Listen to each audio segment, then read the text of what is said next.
When TRT disrupts your sleep. Can testosterone replacement therapy mess with your sleep? Does it mess with your sleep? For people that do have sleep problems, usually early on in their tenure of TRT, like what the hell is going on? And does the body eventually get used to it? Importantly, the question, one might want to ask is, how are people running testosterone cycles, so full-blown steroid cycles of 500 milligrams plus, like me and many other people running far more than me, and sleep like babies? What I actually want to do is take us to our friends, the TRT and Hormone Optimization channel, because they bring this up. There's a couple things that I would, that I want to address about what they say regarding TRT and sleep.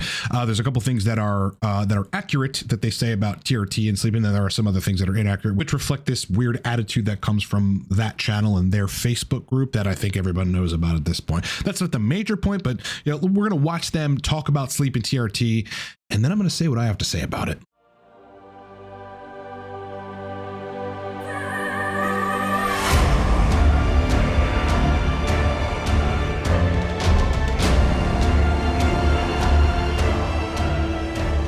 Meantime, boys, look, Cortex Labs is a performance optimization and hormone consulting company for men. We got a range of different products, ranging from the Turksac, which is a nootropic that I built, 35% off right now. It's like Adderall without the side effect. Get it at livecortex.com. Our most popular product lately is Source List, a vetted list of all anabolics. You want to circumvent your clinic or get raw DHT? Get Source List. Lastly, I'm a coach on TRT protocol restructuring and redesign, specifically targeted toward fixing libido and erection issues. I've got a one-off consult and longer-term packages. You can book me for any of that stuff in under a minute at livecortex.com. All right, so the bottom line with TRT and sleep is that, yes, TRT, having super physiologic levels of testosterone, especially when you're not used to having high testosterone because you were likely hypogonadal close to it, which made you get on TRT, it can disrupt your sleep caused by a variety of factors, mainly the increase in catecholaminergic neurotransmission, which is induced specifically by the molecule testosterone in synthesizing more of these neurotransmitters. Dopamine to an extent, but more, I think, significantly or impactfully,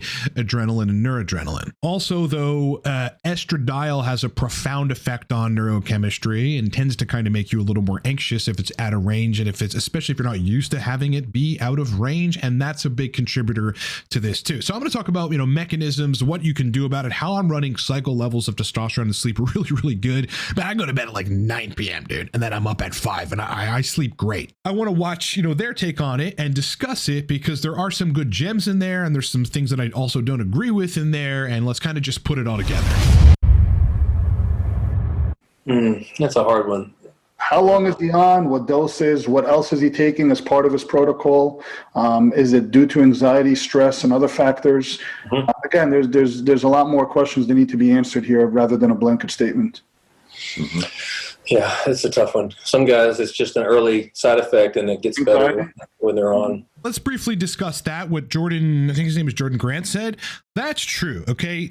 Usually sleep disruption from TRT is an early side effect that gets better over time. And again, with this neurotransmitter theory, that would make sense. Remember, I've been the guy talking about nootropics and the neuropharmacology of nootropics for, more than a decade and a half before I started talking about TRT. And so I understand the brain. It's just something I studied for such a long time. And yes, neurotransmitters, their reactions to stuff you're taking, nootropics or otherwise stimulants, or even TRT, they can freak out initially, right? You've got an excess of neuroadrenaline, your brain doesn't know how to do with it, your nervous system's cranked up, and you can't sleep. But then over time, what usually happens, as is the case with stimulant like nootropics, is that the neurotransmitter response kind of tapers down. Like, you have some physiological homeostatic response to it that then kind of regulates said neurotransmitters, and then you go back to normal, and then you're fine. The nootropic in this context will still work well, right, and giving you energy and whatever, but it's not going to disrupt your sleep and make you too anxious. I saw this time and time again, dosing certain nootropics for the first week or two.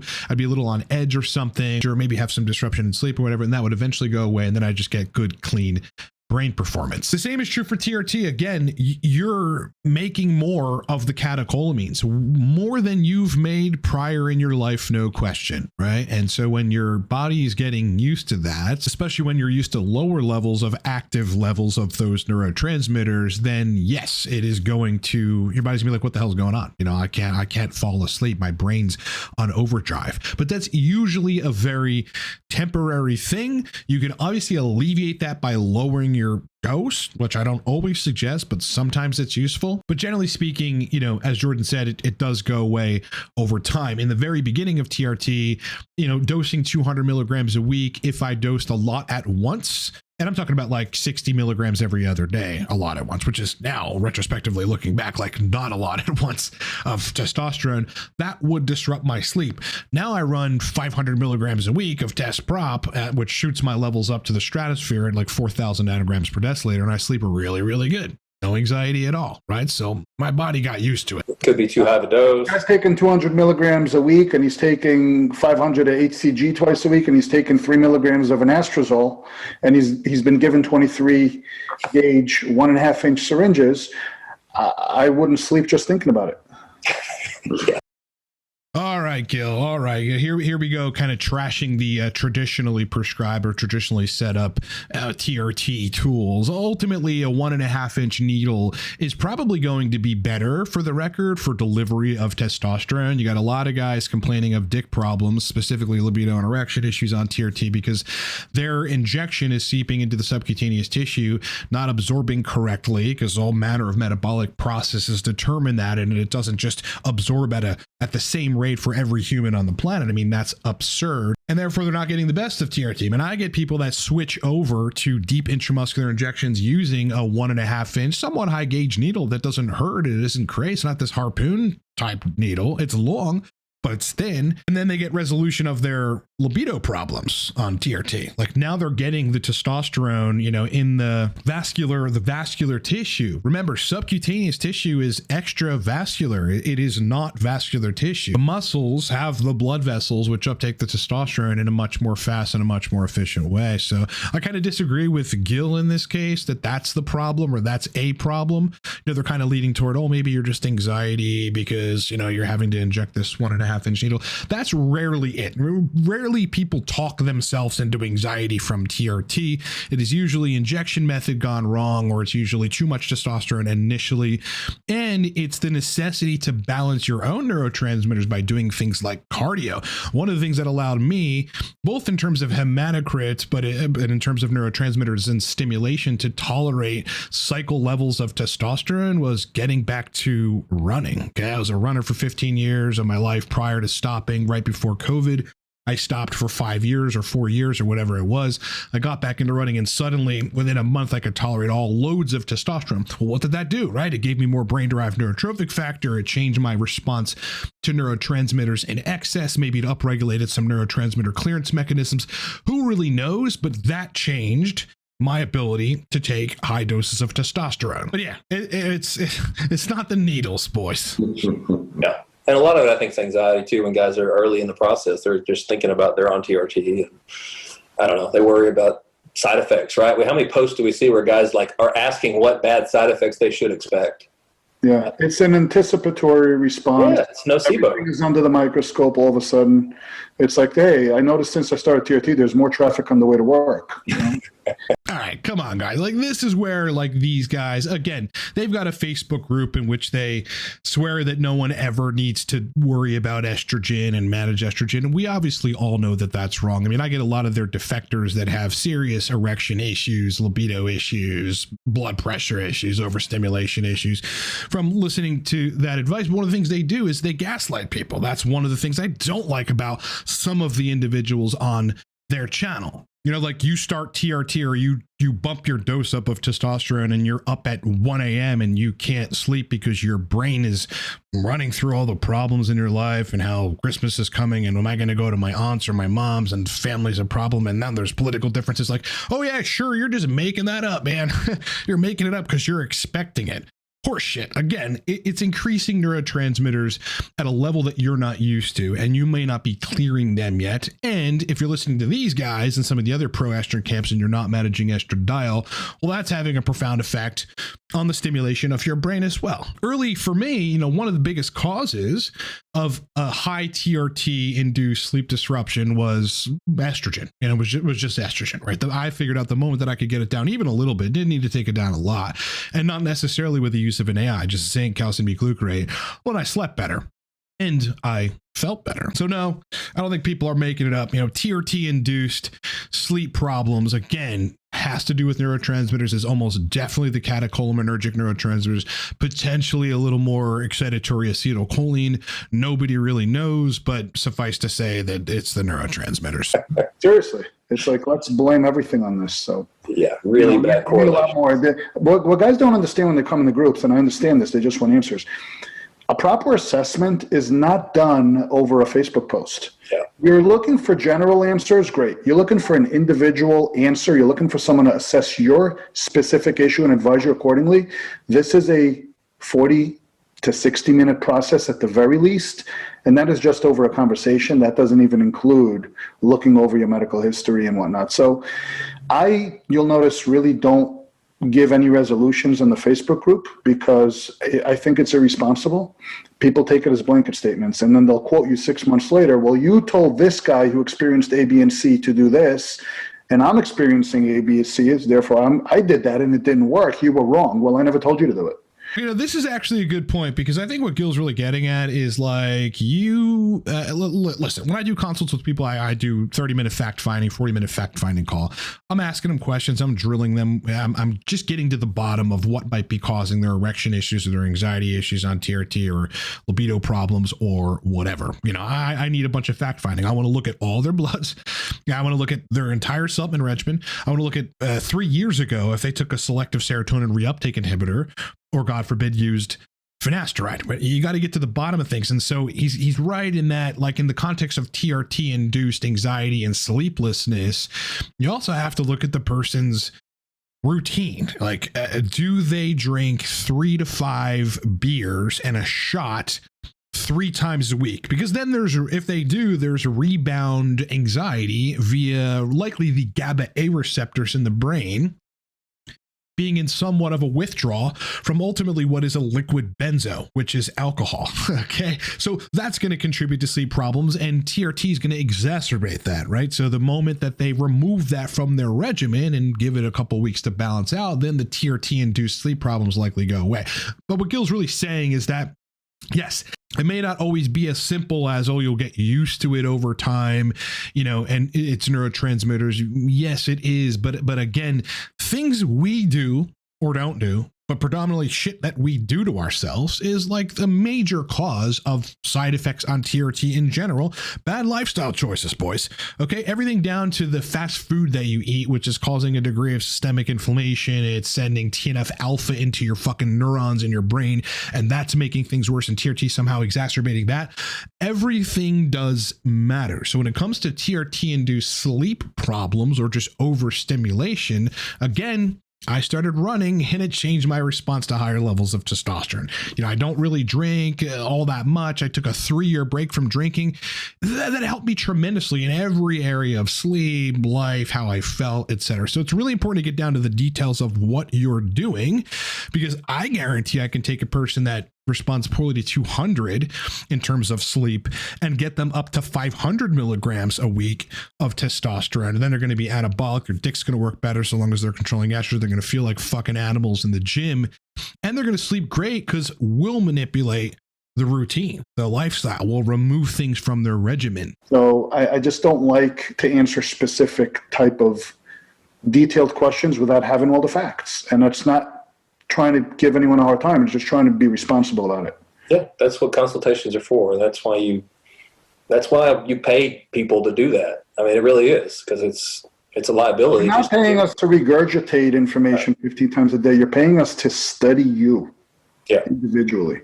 Yeah. All right, guys. Wow. That last part was like absolutely on point. A good coach studies you. This is the importance of a fact-finding call, or what ultimately people typically call an initial consultation, because, the coach or the consultant or the doctor in some of these cases needs to understand you.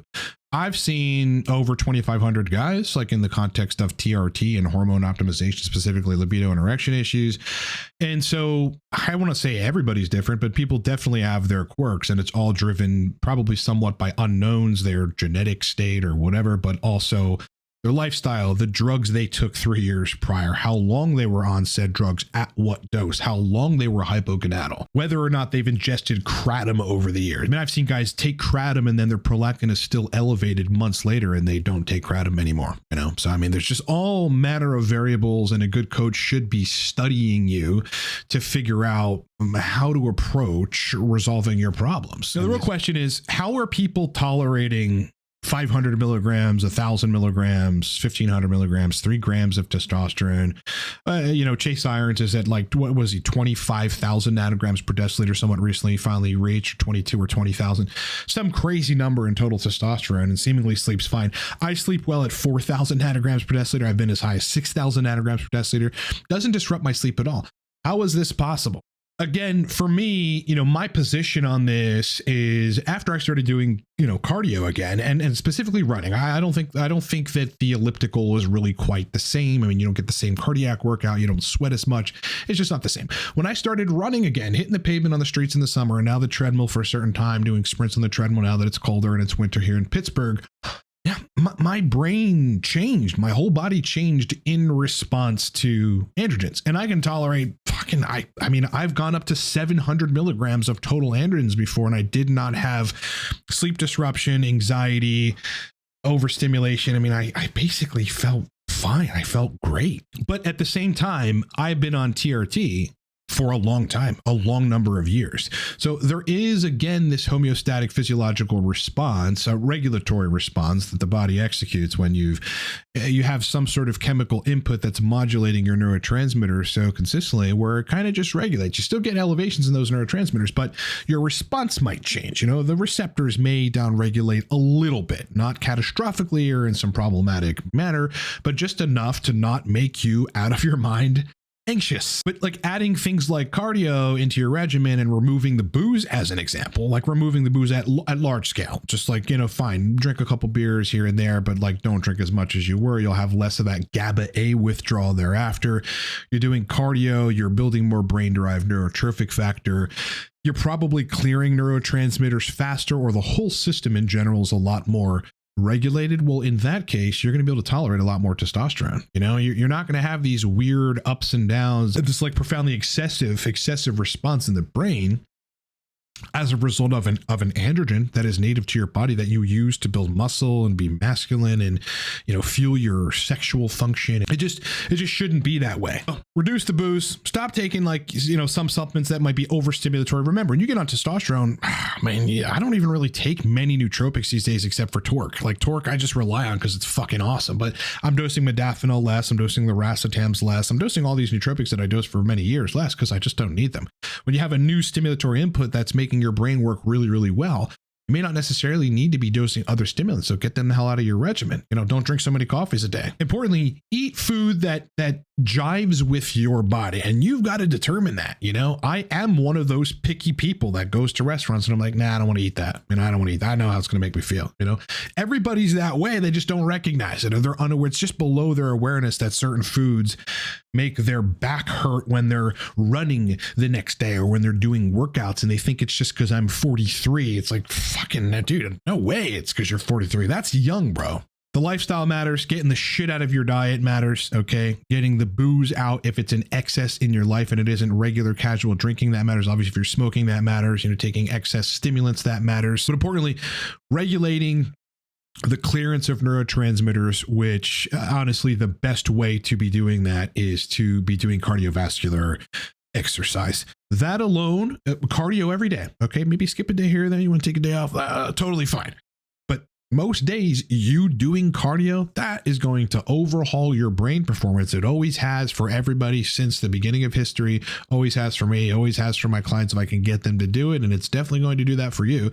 So for people that are having issues on TRT, following the rest of this advice relative to sleep problems or anxiety, you start doing cardio, a lot of that's going to go away. In the end, it is entirely possible, as evidenced by all the people dosing 350 milligrams a week or more, up to 5 grams of testosterone per week, to take that much testosterone and sleep really great. So keep that in mind. TRT is not a death sentence to sleep like shit. It is definitely not You got to get your response to estradiol straight, your response to the neurotransmitter straight, your body straight, your lifestyle straight, and all that stuff goes away. All right, boys, as I said at the beginning, look, I'm a coach on TRT specifically, largely TRT protocol restructuring. I think there's a lot of bad advice out there and it sends people awry.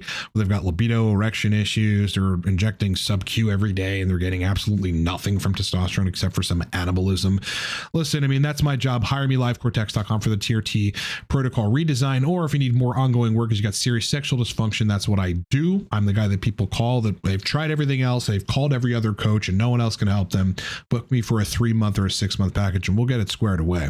Torque nootropic stack for that extra stimulation, boys. Very, very clean Adderall-like stimulant without the side effects. It's 35% off. Get that at livecortex.com or down in the description of this video. And lastly, again, sometimes you're going to need to circumvent your clinic, boys, okay? If you need to run prop and your clinic doesn't have prop, or you need to run some dihydrotestosterone orally, oral powder of DHT, and your clinic doesn't have it, well, guess what? Sourceless does have sources for it that'll be in your doorstep in no time.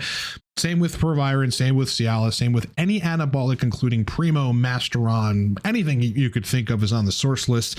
Get that at livecortex.com. You're going to make your money back instantly because you're also going to save money on every single anabolic you get. All right, brethren, it's been an absolute pleasure hanging out with you guys. Hope you had a great weekend. Sub to the channel. Please like the video. Makes a huge difference. Much more content coming soon. Look forward to that. I'll talk to you guys later on the week. And boys, have a great one.